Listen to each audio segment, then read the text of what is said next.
विट्यात वयोवृद्ध महिलांना सोन्याच्या बिस्किटाचं प्रलोभन दाखवून गळ्यातील सोन्याचे दागिने घेऊन फसवणूक करणारा संशयित आरोपीस विटा पोलिसांनी केले जेरबंद।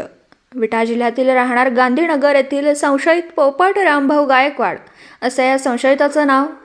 1,20,000 रुपयांची सोन्याची चेन असा मुद्देमाल आरोपींकडून जप्त करण्यात विटा पोलीस ठाणे अंमलदार यांना यश। नवीन वर्षात विटा शहरातील भैरवनाथ चित्रमंदिर जवळील घडलेली वयोवृद्ध महिलेला फसवणूक केलेल्या आरोपीला विटा पोलिसांनी ठोकला बेडा। या संदर्भात विटा पोलीस ठाण्याचे पोलीस निरीक्षक संतोष डोके साहेब यांनी दिली सविस्तरपणे माहिती। काय म्हणाले विटा पोलीस ठाण्याचे पोलीस निरीक्षक संतोष डोके साहेब, पाहूया। विटा प्रतिनिधी शिराज भैया शिकलगार, विटा।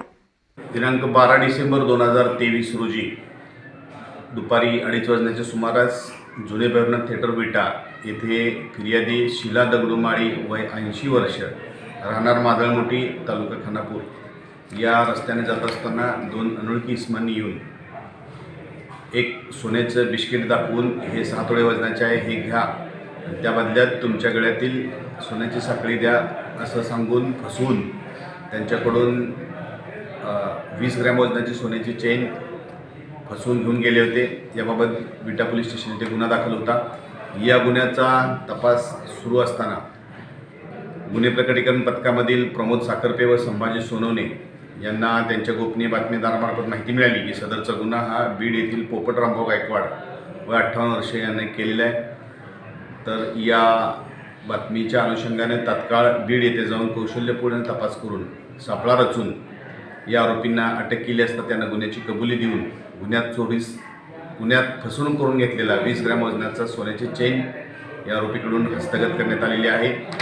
या गुन्ह्याचा तपास या जिल्ह्याचे वरिष्ठ पोलीस अधीक्षक डॉक्टर श्री बसवराज तेली सर,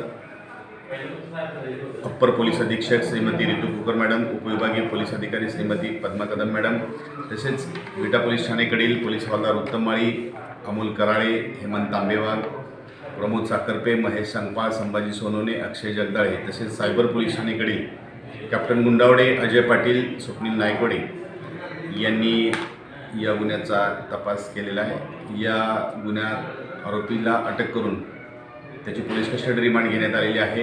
या गुन्ह्याचा पुढील तपास पोलीस हवालदार अमोल कराळे हे करीत आहेत। दिवसभरातील घडामोडींचा आढावा घेण्यासाठी पाहत रहा N24 मराठी न्यूज चॅनल।